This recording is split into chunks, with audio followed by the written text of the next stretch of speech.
स्वागत है आप सभी का। मैं आज एक टॉपिक डिस्कस करने जा रहा हूँ जो बहुत महत्वपूर्ण है और कई सारे बच्चों को उसमें कन्फ्यूजन रहता है, तो उस कन्फ्यूजन को जरूर आज की वीडियो के बाद में अवॉइड करना है। मेरा आज का टॉपिक है कोरक भवन व रोपण, right, blastulation and implantation. Clear? आप सब जानते हैं कि फर्टिलाइजेशन जब होता है, निषेचन जब होता है, तो आप जानते हो कि क्या बनता है भाई, जाइगोट बनता है। और जाइगोट के अंदर जब क्लीवेज होता है, जैसा कि मैंने आपको एक क्लीवेज के ऊपर मैंने पूरा एक विस्तार से पूरा वीडियो बनाया था, उसको जरूर देखिए। तो जब क्लीवेज होता है, जाइगोट के अंदर विदलन होता है, तो उसके फलस्वरूप एक सॉलिड बॉल लाइक स्ट्रक्चर बनती है, जिसको कि अपने बोलते हैं मोरूला, जिसको तूतक कहते हैं। ऐसा कहा जाता है कि जो तूतक है वो 8 से 16 सेल्ड स्टेज होती है, 8 से 16 सेल्ड स्टेज होती है। ठीक है? और ये जो पूरा प्रोसेस है, फर्टिलाइजेशन का प्रोसेस, जाइगोट बनने का जो प्रोसेस हुआ है वो विदलन, ये जो मोरूला तक का जो पूरा फॉर्मेशन है, 8 to 16 सेल्ड स्टेज तक का जो पूरा प्रोसेस चल रहा है एम्ब्रियोनिक डेवलपमेंट में, वह कहां पर चल रहा है? फैलोपियन ट्यूब में चल रहा है। फैलोपियन ट्यूब यानी कि ओविडक्ट या अंडवाहिनी में चल रहा है, राइट। अब क्या होता है, जैसे एक मोरूला बन जाता है, मोरूला तो क्या था? सॉलिड बॉल लाइक स्ट्रक्चर था, जो कि फैलोपियन ट्यूब के अंदर है। फैलोपियन ट्यूब में यह स्ट्रक्चर हमें दिखाई देता है। और मोरूला वर्ड कहां से आया था? तो मैंने बताया था मलबरी से आया है। मलबरी का मतलब होता है शहतूत फल। आपने शहतूत को देखा हो, वो फल कैसा होता है, वैसा मोरूला दिखाई देता है, राइट। अब मोरूला के अंदर क्लीवेज कंटिन्यू रहते हैं,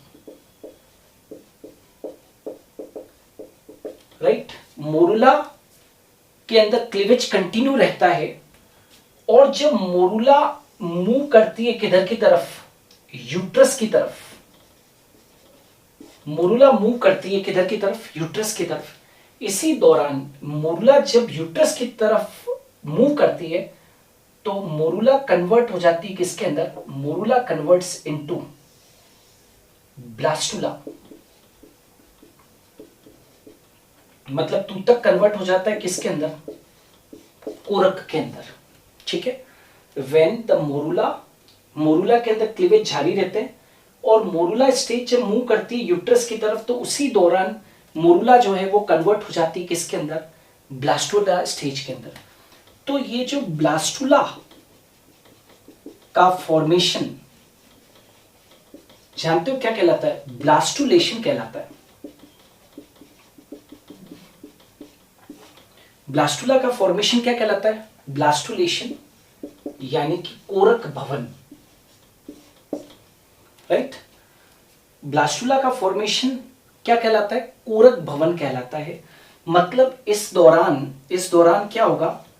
ब्लास्टुलेशन के दौरान मोरूला ब्लास्टुला में क्या हो जाएगी? बदल जाएगी। Morula is converted to blastula. इस प्रोसेस को क्या बोलते हैं? ब्लास्टुलेशन कहते हैं। और ब्लास्टुला बनने के साथ ही क्लीवेज डिवीजन यानी कि विदलन विभाजन भी रुक जाते हैं। ठीक है? ब्लास्टुला बनने के साथ ही क्लीवेज डिवीजन भी रुक जाते हैं। अच्छा, याद रखना, ब्लास्टुला स्टेज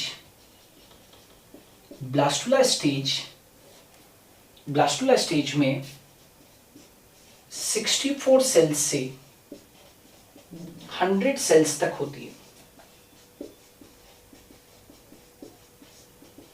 जो ब्लास्टुला स्टेज होती है ना, उसमें 64 सेल से क्या होती है? 100 सेल्स। क्योंकि मन में क्वेश्चन उठता है कि मोरूला के अंदर यदि 8 to 16 सेल स्टेज है तो ब्लास्टुला में कितनी स्टेज होती होगी? तो 64 सेल्स से लेकर 100 सेल्स तक का जो एम्ब्रियो है वो वास्तव में ब्लास्टुला स्टेज के अंदर है।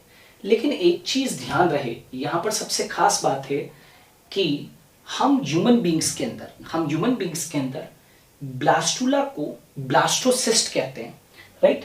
तो वैसे तो नॉर्मली ज्यादातर जीवों के अंदर वर्ड यूज करते हैं ब्लास्टुला, लेकिन जब हम ह्यूमन बींग्स की बात करते हैं, जब हम लोग ह्यूमन बींग्स की बात करते हैं तो हम ब्लास्टुला वर्ड यूज ना करके और हम वर्ड यूज करेंगे कौन सा?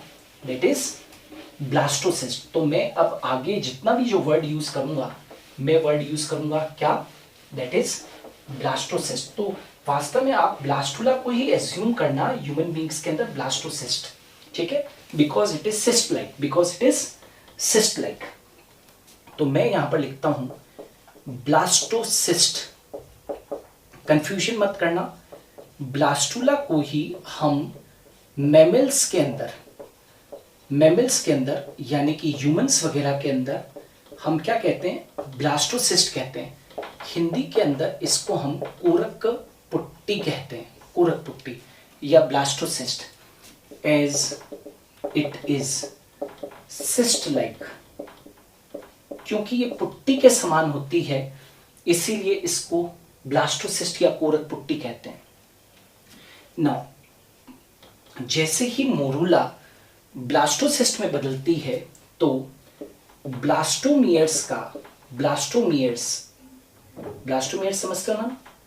ब्लास्टोमियर्स मतलब कोरक खंडों का रीअरेंजमेंट होता है। जैसे ही मोरूला जब ब्लास्टोसिस्ट में बदलती है तो ब्लास्टोमियर्स का रीअरेंजमेंट होता है। कैसे होता है?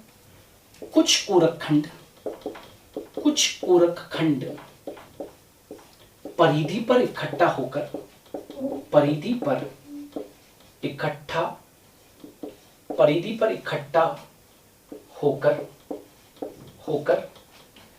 ट्रोफोब्लास्ट लेयर बनाते हैं। अभी डायग्राम में सब दिखाई देगा। कुछ कोरक खंड परिधि पर इकट्ठा होकर ट्रोफोब्लास्ट लेयर बनाते हैं। ट्रोफोब्लास्ट लेयर को हिंदी के अंदर हम पोष कोरक परत कहते हैं, राइट। पोष कोरक क्यों कहते हैं? क्योंकि यह परत भ्रूण को पोषण देने का काम करेगी। क्योंकि ये परत भ्रूण को पोषण देने का काम करती है इसीलिए इसको हम ट्रोफोब्लास्ट लेयर कहते हैं। तो कुछ कोरक खंड तो कहां पर इकट्ठे हो गए? परिधि के ऊपर इकट्ठा हो गए और उन्होंने क्या बना दिया? Trophoblast layer. और कुछ ब्लास्टोमियर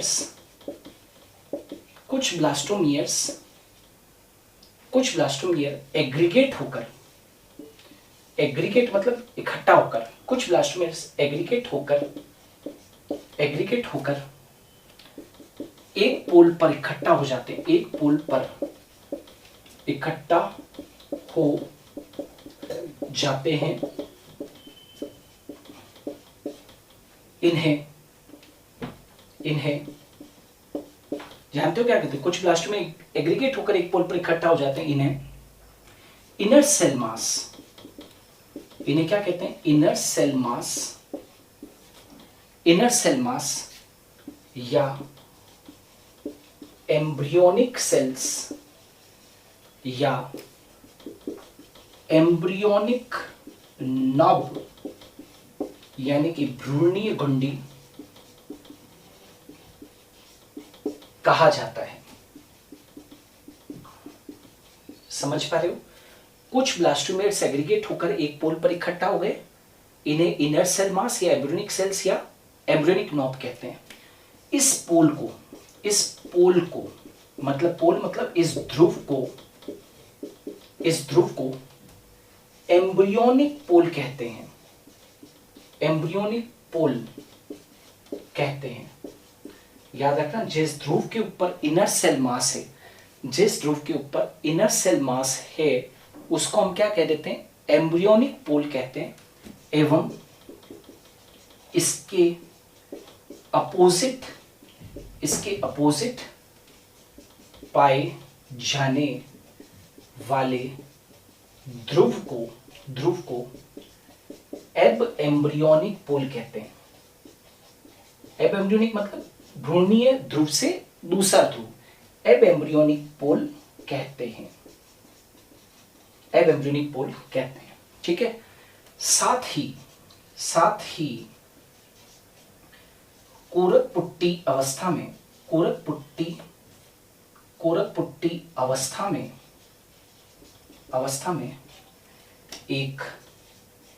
एक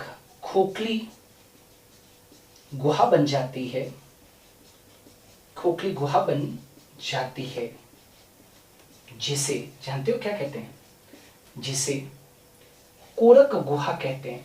कोरक गुहा अंग्रेजी में कहें तो हम ब्लास्टोसील कहते हैं, जिसे हम क्या कहते हैं, ब्लास्टोसील कहते हैं। तो कोरक पुट्टी के अंदर एक खोखली गुहा भी बन गई। देखो, मोरूला और ब्लास्टुला में एक बड़ा फर्क है।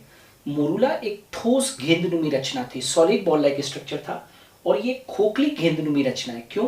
क्योंकि इसमें एक खोखली गुहा बन गई है, और उस खोखली गुहा को क्या कहते हैं, दैट इज कोरक गुहा कहते हैं, या इसको क्या कहा जाता है, ब्लास्टोसील के नाम से जाना जाता है। ठीक है, क्या कहते हैं उसे, ब्लास्टोसील। और ये जो ब्लास्टोसील है ये फ्लूइड से भरी रहती है ना, ये किससे भरी रहती है, फ्लूइड से भरी रहती है। मैं बताता हूं अभी आपको, it is a fluid filled cavity. Blastocoel में क्या भरा रहता है भाई, फ्लूइड भरा रहता है। अभी पूरा डिटेल में पढ़ाता हूं मैं डायग्राम के साथ में आपको। कोरक गुहा में द्रव्य भरा रहता है, क्लियर। कोरक गुहा में द्रव्य भरा रहता है।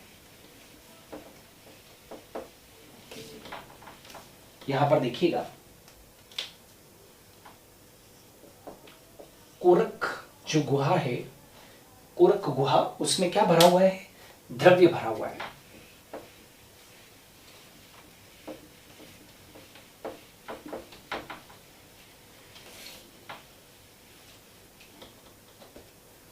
यहां पर लिख दिया मैंने कोरक गुहा।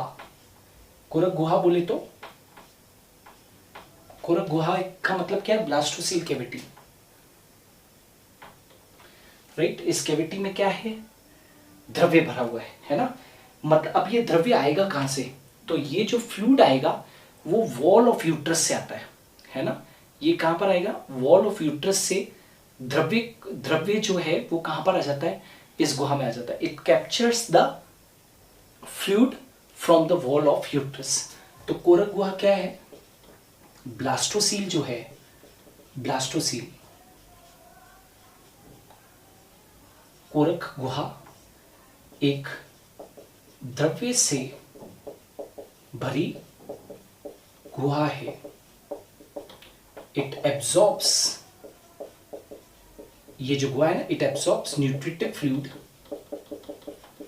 Fluid from wall of uterus, है ना। यूट्रस की दीवार से इसमें न्यूट्रिटिव टिश्यू क्या रहता है, फिल्ड रहता है। ठीक है, अब यहां पर मैं एक कोरक पुट्टी बनाता हूं कि कोरक पुट्टी कैसी है वो देखिएगा। तो ये देखो, कोरक पुट्टी जैसे ही बनती है तो कुछ ब्लास्टोमियर्स तो अरेंज हो जाते हैं पेरीफेरी के ऊपर, और ये क्या बनाएंगे, ट्रोफोब्लास्ट लेयर। यहां पर मैंने लिख दिया है, क्या है ये, ट्रोफोब्लास्ट लेयर।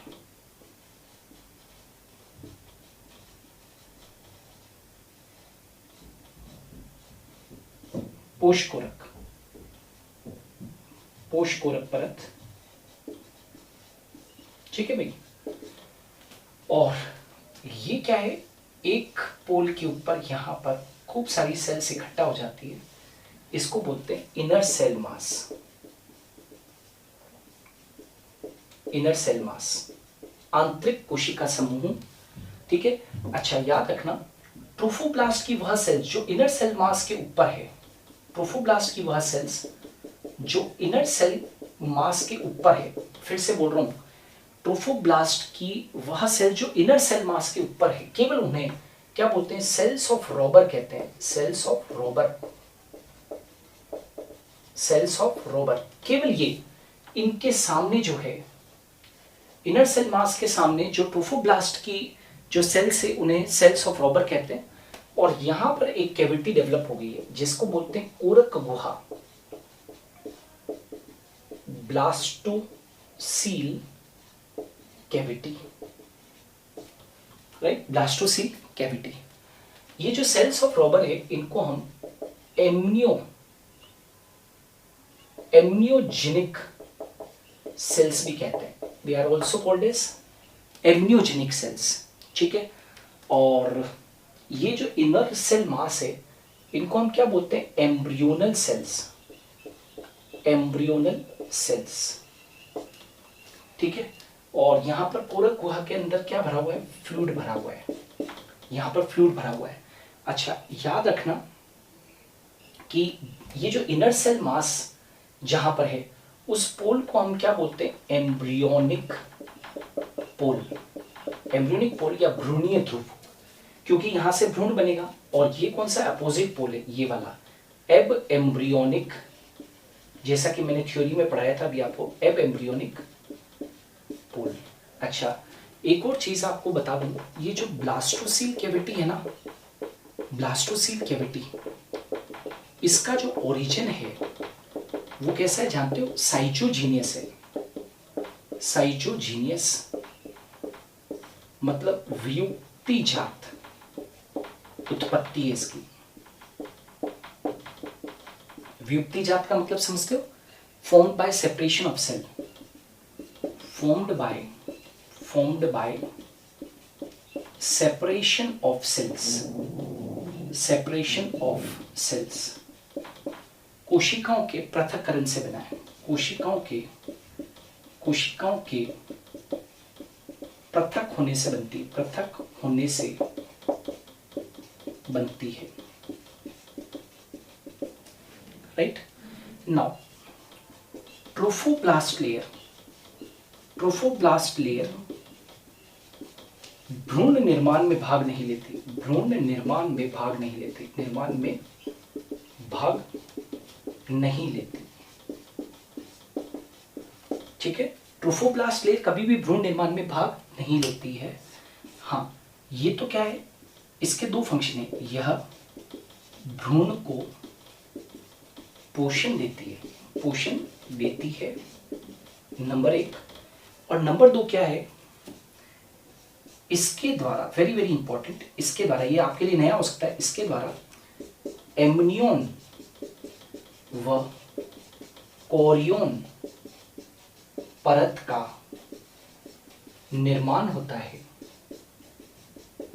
इसके द्वारा एम्नियोन और कोरियोन परत का क्या होता है, निर्माण। एम्नियोन और कोरियोन जानते हो बेटा क्या है, बाह्य भ्रूणीय झिल्लियां हैं, बाह्य भ्रूणीय झिल्लियां हैं। बाह्य भ्रूणीय झिल्लियों का मतलब होता है they are extra embryonic membranes, they are extra embryonic membranes. ये वास्तव में क्या है, एक्स्ट्रा एम्ब्रियोनिक झिल्लियां हैं, है ना। और ये भ्रूण को पोषण देने का काम करती है, लेकिन ये कभी भी भ्रूण निर्माण में भाग नहीं लेगी। एक्स्ट्रा एम्ब्रियोनिक मेम्ब्रेन चार होती है, एम्नियोन, कोरियोन, एलेंटोइस और यॉर्क सेक। वापस बोल रहा हूँ, एम्नियोन, कोरियोन, एलेंटोइस और यॉर्क सेक। इनमें से एम्नियोन और कोरियोन जो एक्स्ट्रा एम्ब्रियोनिक मेम्ब्रेन्स होती है उनको कौन बनाती है, ट्रोफोब्लास्ट बनाती है, ठीक है। अच्छा, एक और चीज यहाँ पर बताना चाहूंगा, यहाँ पर खास पॉइंट है, with the help of trophoblast, with the help of trophoblast layer, blastocyst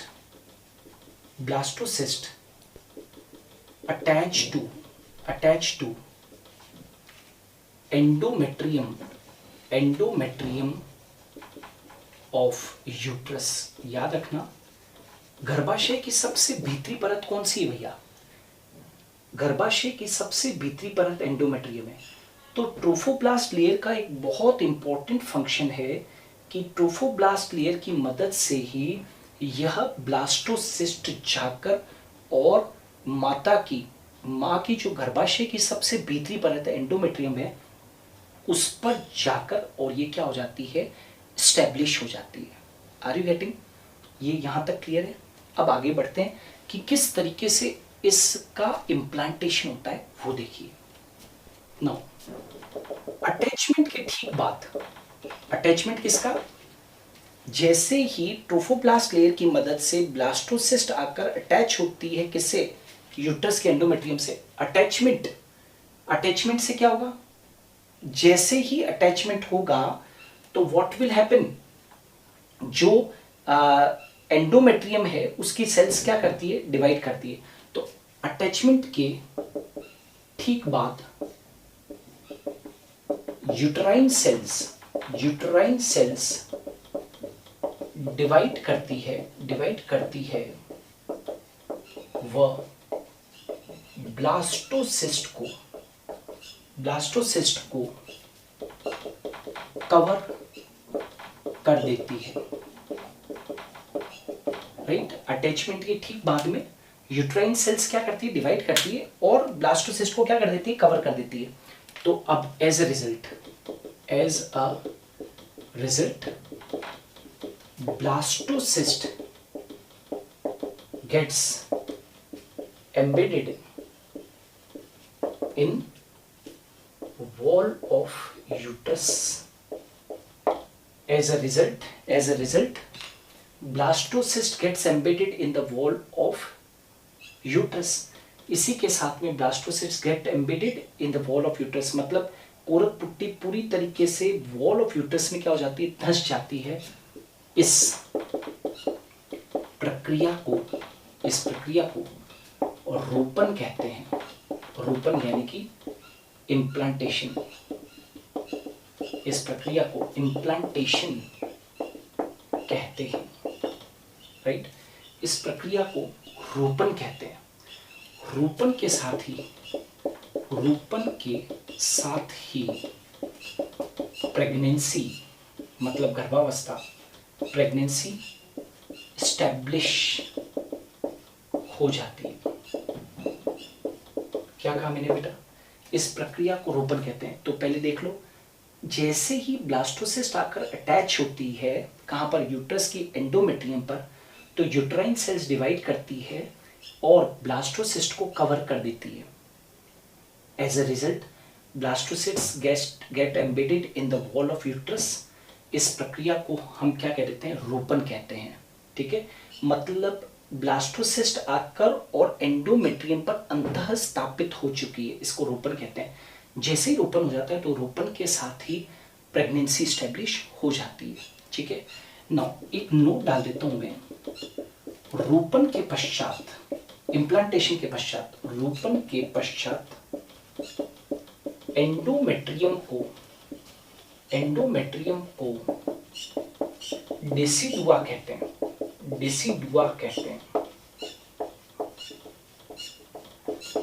याद रखना, रोपण जब हो जाता है, once the blastocyst is implanted on the endometrium of the uterus, उसका नाम बदल जाता है और उसको हम क्या कह देते हैं, डेसिडुआ कहते हैं।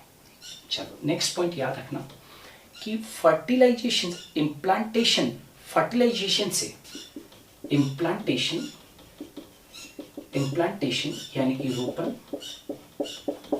फर्टिलाइजेशन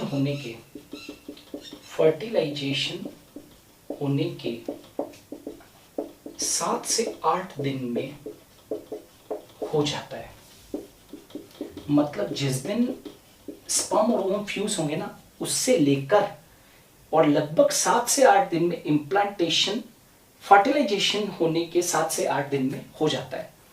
एवं 12 दिन में ब्लास्टोसिस्ट एंडोमेट्रियम में पूरी तरह से धंस जाती है। समझ में आ रहा है? इम्प्लांटेशन फर्टिलाइजेशन होने के कितने दिन बाद हुआ है? इम्प्लांटेशन फर्टिलाइजेशन जिस दिन हुआ उससे लगभग 7 से 8 दिन में ये पूरी प्रक्रिया होती है जिसको इम्प्लांटेशन कहते हैं, एवं 12 दिन में तो ब्लास्टोसिस्ट एंडोमेट्रियम में पूरी तरीके से क्या हो जाती है? धंस जाती है। याद रखना एक खास पॉइंट, मानवों में अंतराली रोपण होता है। अंतराली रोपण, इंटरस्टिशियल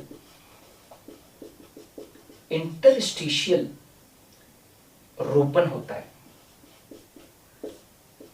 इंटरस्टिशियल का मतलब क्या होता है कि जो ब्लास्टोसिस्ट होती है वो एंडोमेट्रियम में जाकर पूरी तरह से धंस जाती है, मतलब सुपरफिशियल नहीं होता है हमारे अंदर। कैसा होता है? मानवों के अंदर अंतराली रोपण होता है। तो कभी पूछे रोपण कैसा होता है, तो वो अंतराली होता है। क्लियर? अच्छा, याद रखना एक और चीज खास बता दूं मैं, कभी कभी क्वेश्चन कंफ्यूज कर देता है। पूरक पुट्टी गर्भाशय में प्रवेश करने के लगभग 4 दिन में प्रवेश करने के लगभग 4 दिन बाद यूट्रस की एंडोमेट्रियम पर रोपित होती है। समझ में आ रहा है क्या कहा मैंने? पूरक पुट्टी, इससे कंफ्यूजन मत करना। ये तो कहा है कि फर्टिलाइजेशन जिस दिन हुआ है उससे कितने दिन में इम्प्लांटेशन होता है, तो टोटल 7 से 8 दिन के अंदर, और 12 दिन में तो ब्लास्टोसिस्ट पूरी तरीके से एंडोमेट्रियम में धंस जाती है। लेकिन कोरक पुट्टी जब प्रवेश करेगी ना किसके अंदर? गर्भाशय के अंदर, तो गर्भाशय के अंदर प्रवेश करने के बाद में एकदम से अंतः स्थापित नहीं होती, लगभग 4 दिन बाद यूट्रस के एंडोमेट्रियम पर क्या होती है? रोपित होती है। Is it clear? यहां तक क्लियर है? Is it clear? अब ये तो मैंने बताया कि रोपण के पश्चात एंडोमेट्रियम को हमने क्या कहा है? डेसिडुआ कहा है। और इम्प्लांटेशन होने के 7 से 8 दिन में, इम्प्लांटेशन फर्टिलाइजेशन होने के 7 से 8 दिन में हो जाता है, एवं 12 दिन में ब्लास्टोसिस्ट एंडोमेट्रियम को पूरी तरीके से क्या कर लेती है? पूरी तरह से धंस जाती है। अब एक वर्ड होता है डेट इज, यहां पर देखिएगा, now the place of entry of embryo into the wall of uterus, the place of entry of embryo into the wall of uterus is completely closed by a fibrous and cellular plug called closing coagulum. ये भी आप लोगों के लिए एक नया term हो सकता है। ऐसे इमेजिन कीजिए कि ऐसे अपने पढ़ते ना, डेट इज, मान लीजिए ये यूट्रस है, ठीक है, और ये यूट्रस की, आप जानते हो कि ये क्या चीज़ है? ये मान लीजिए एंडोमेट्रियम है, ये एंडोमेट्रियम है, ठीक है, ये क्या है? मान लीजिए एंडोमेट्रियम है। तो जैसे ही ये एंडोमेट्रियम है ना भाई, ये एंडोमेट्रियम है, तो जैसे ही एम्ब्रियो जाकर धसेगा कहां पर, यानी कि ब्लास्टोसिस्ट जाकर धसेगी कहां पर? द प्लेस ऑफ एंट्री, यहां पर है ना, ये एंट्री की जगह क्या है ना, the place of entry of embryo into the wall of uterus, the place of entry of embryo into the wall of uterus. ये वॉल ऑफ यूट्रस है, ये क्या है भाई? ये इनर मोस्ट लेयर है। तो यहां पर आकर, इनर मोस्ट लेयर के ऊपर आकर कौन धसी? ब्लास्टोसिस्ट आकर धसी ना। तो मैं कह रहा हूं the place of entry of embryo, देखो नई चीज है, the place of entry of embryo into the wall of uterus is completely closed by fibrous and cellular plug. तो जैसे ही ये ब्लास्टोसिस्ट यहां पर आकर धस जाती है, जैसे ही ब्लास्टोसिस्ट यहां पर आकर धस जाएगी, मैं समझाता हूं आपको, तो यहां पर एक प्लग बन जाता है इसके चारों तरफ, ऐसा, राइट? यहां पर एक प्लग बन जाएगा जो कि तंतुमय और कोशिकीय प्लग होता है, और इस प्लग को हम क्या कह देते हैं? क्लोजिंग कोएगुलम, क्लोजिंग कोएगुलम नाम का प्लग चारों तरफ से उसको कवर कर लेता है, मतलब उसको प्रोटेक्शन देने का क्या करता है, काम करता है। इज इट क्लियर और नॉट? तो इस प्रकार से ये तो क्या हो गया भाई, रोपण पूरा हो चुका है, रोपण पूरा हो गया है, यानी कि इम्प्लांटेशन पूरा हो चुका है। अब एक खास बात आपको याद हो तो मैंने जब आपको क्लीवेज पढ़ाया था तब भी बताया था कि मोरूला स्टेज तक भी, मोरूला स्टेज तक भी जानते हो क्या होता है, जूना पेलुसिडा बनी रहती है। जूना पेलुसिडा याद है ना, एक मेम्ब्रेन थी, लेकिन ब्लास्टोसिस्ट के बनने के साथ ही जूना पेलुसिडा डिसइंटीग्रेट हो जाती है, डिसइंटीग्रेट हो जाती है। याद रखोगे भैया, क्या कहा है मैंने, ब्लास्टोसिस्ट के बनने के साथ ही जूना पेलुसिडा लेयर जो होती है वो भी पूरी तरीके से क्या हो जाती है, डिसइंटीग्रेट हो जाती है ना। मतलब जैसे ही क्लीवेज समाप्त होगा, आप ये भी कह सकते हो, तो ब्लास्टोसिस्ट बनते ही क्या होता है, क्लीवेज खत्म हो जाता है ना।